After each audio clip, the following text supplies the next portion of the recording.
Trump Netanyahu ভাবল কি আর হয়ে গেল কি? পথহারা দুই তালতো ভাই।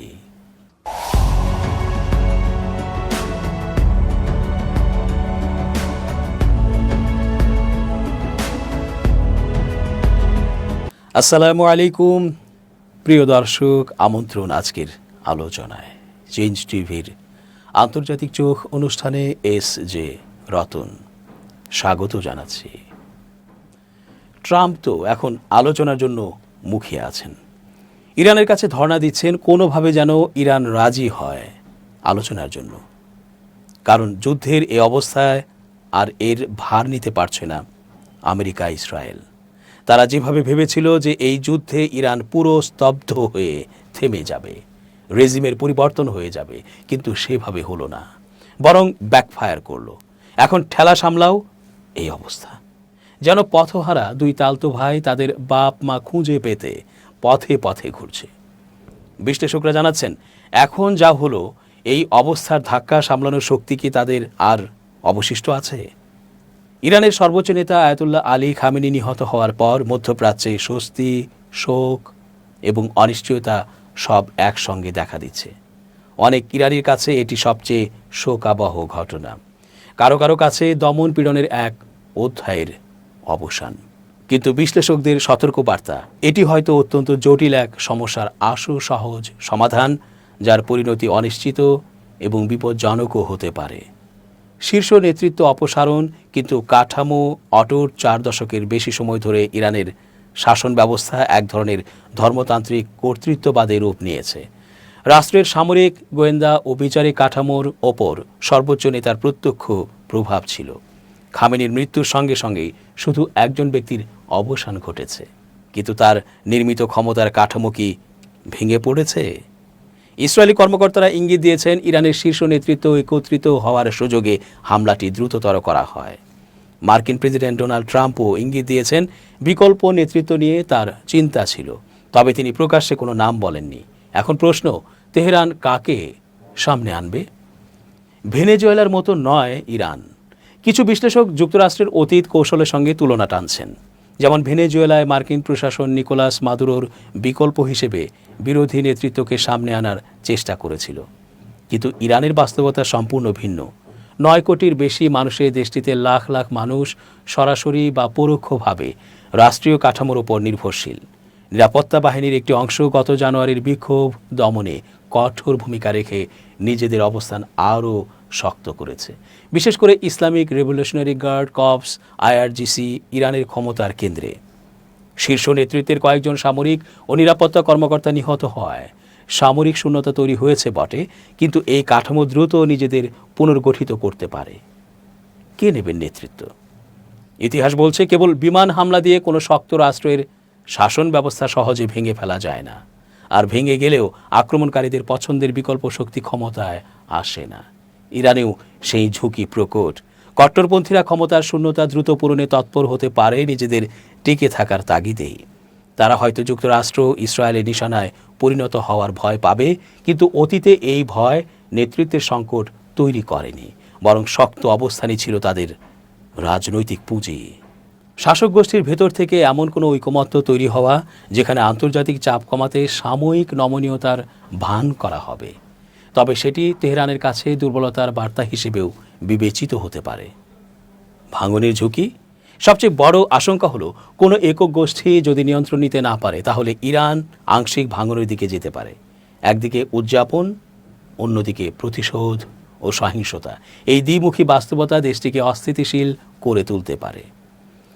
এমন পরিস্থিতি শুধু ইরান নয়, গোটা অঞ্চলের জন্য বিপজ্জনক। প্রতিবেশী দেশগুলো এরই মধ্যে উদ্বেগ প্রকাশ করেছে। খামেনির মৃত্যুর পর ইরানের পাল্টা ক্ষেপণাস্ত্র ও ড্রোন হামলায় আঞ্চলিক উত্তেজনা আরও বেড়েছে। যারা আগে যুক্তরাষ্ট্রকে সামরিক পদক্ষেপ থেকে বিরত থাকতে বলেছিল, তারাই এখন নিজেদের ভূখণ্ডে হামলার আশঙ্কায় ক্ষুব্ধ। যুক্তরাষ্ট্রের সীমাবদ্ধতা, বিশ্লেষকদের মতে প্রেসিডেন্ট ট্রাম্প দীর্ঘমেয়াদী সামরিক বিষয়ে জড়ানোর ক্ষেত্রে অনাগ্রহী। অভ্যন্তরীণ রাজনৈতিক সমর্থন, দীর্ঘ যুদ্ধের প্রস্তুতি বা পর্যাপ্ত সামরিক সম্পদ, সব ক্ষেত্রেই সীমাবদ্ধতা রয়েছে। তার লক্ষ্য তুলনামূলকভাবে সীমিত ইরানের পারমাণবিক কর্মসূচি ও ক্ষেপণাস্ত্র সক্ষমতাকে আঘাত করা। শাসন পরিবর্তন ছিল উৎসাহিত একটি ধারণা, আনুষ্ঠানিক লক্ষ্য নয়।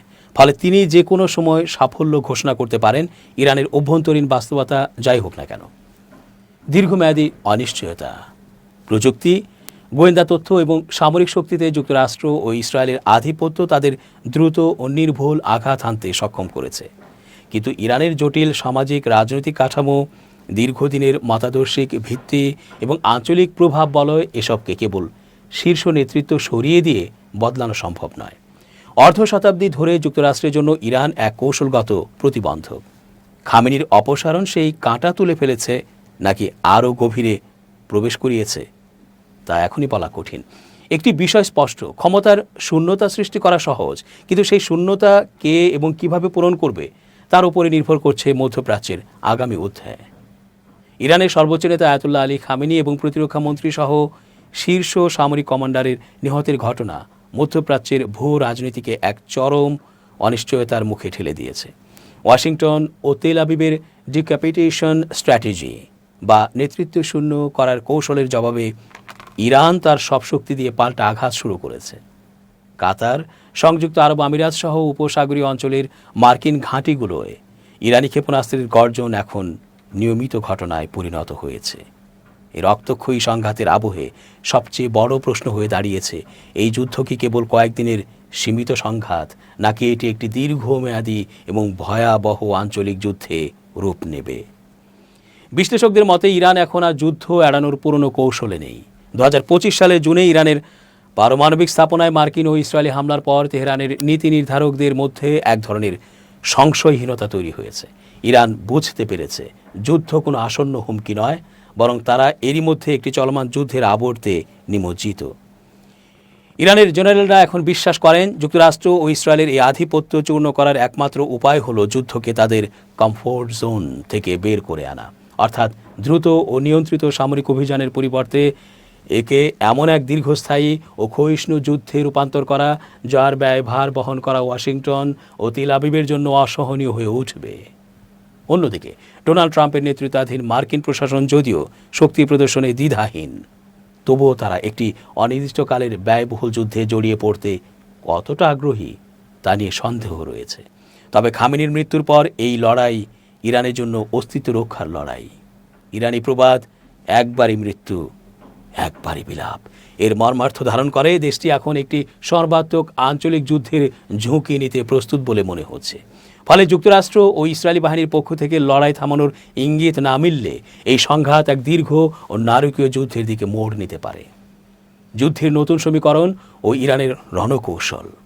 যুক্তরাষ্ট্র ও ইসরায়েলের যৌথ অভিযানে ইরানের সর্বোচ্চ নেতার প্রয়াণ দেশটির ক্ষমতার কাঠামোতে বড় ধাক্কা দিলেও তেহরান কয়েক দশক ধরে এই ধরনের পরিস্থিতির জন্য প্রস্তুতি নিয়ে রেখেছে। ইরানের প্রতিরক্ষা ব্যবস্থা কেবল এক ব্যক্তির উপর নির্ভরশীল নয়, বরং এটি আইআরজিসি, আলেম সমাজ এবং আধা সামরিক বাহিনীর এক বহুমাত্রিক জাল। সিএনএন ও আল জাজিরার মতো আন্তর্জাতিক সংবাদ মাধ্যমের বিভিন্ন বিশ্লেষণে উঠে এসেছে ইরান তার ক্ষেপণাস্ত্র ইউনিটগুলোকে ভৌগোলিকভাবে ছড়িয়ে রেখেছে এবং মাটির গভীরে বিশাল সুড়ঙ্গ নেটওয়ার্ক তৈরি করেছে, যা নেতৃত্ব শূন্যতার পরও অভিযান সচল রাখতে সক্ষম। ইরানের বর্তমান কৌশলের মূল ভিত্তি হল অপ্রতিসম যুদ্ধ। সামরিক শক্তিতে যুক্তরাষ্ট্র শ্রেষ্ঠ হলেও ইরান তার বিশাল ক্ষেপণাস্ত্র ভাণ্ডার এবং আঞ্চলিক প্রক্সি নেটওয়ার্ক ব্যবহার করে যুদ্ধের গতি প্রকৃতি পাল্টে দিতে চায়। খামেনির মৃত্যুর পর দেয়া এক সতর্কবার্তায় বলা হয়েছিল, তারা যদি এবার যুদ্ধ শুরু করে তবে তা হবে একটি আঞ্চলিক যুদ্ধ। এই বক্তব্যের প্রতিফলন দেখা যাচ্ছে উপসাগরীয় দেশগুলোর ওপর ইরানের সাম্প্রতিক ড্রোন ও ক্ষেপণাস্ত্র হামলায়। যদিও সৌদি আরব বা কাতার এই হামলায় সরাসরি অংশ নেয়নি, তবুও তাদের ভূখণ্ডে থাকা মার্কিন ঘাঁটিগুলোকে লক্ষ্যবস্তু বানিয়ে ইরান প্রমাণ করতে চাইছে যে পুরো অঞ্চল এখন একটি আগ্নেয়গিরির ওপর দাঁড়িয়ে আছে। দীর্ঘ যুদ্ধের পথে অর্থনৈতিক ও সামরিক সীমাবদ্ধতা। যুদ্ধ দীর্ঘায়িত হওয়ার পথে ইরানের সবচেয়ে বড় বাধা তার ভঙ্গুর অর্থনীতি। 2018 সালে যুক্তরাষ্ট্র joint comprehensive plan of action JCPOA থেকে বেরিয়ে যাওয়ার পর থেকে ইরানের উপর যে নিষেধাজ্ঞা আরোপিত হয়েছে তা দেশটির মুদ্রাস্ফীতি ও মুদ্রা বাজারকে পঙ্গু করে দিয়েছে। একটি দীর্ঘস্থায়ী উচ্চ তীব্রতার যুদ্ধ পরিচালনার জন্য যে বিশাল আর্থিক সংস্থান প্রয়োজন তা যোগান দেয়া তেহরানের জন্য কঠিন হবে।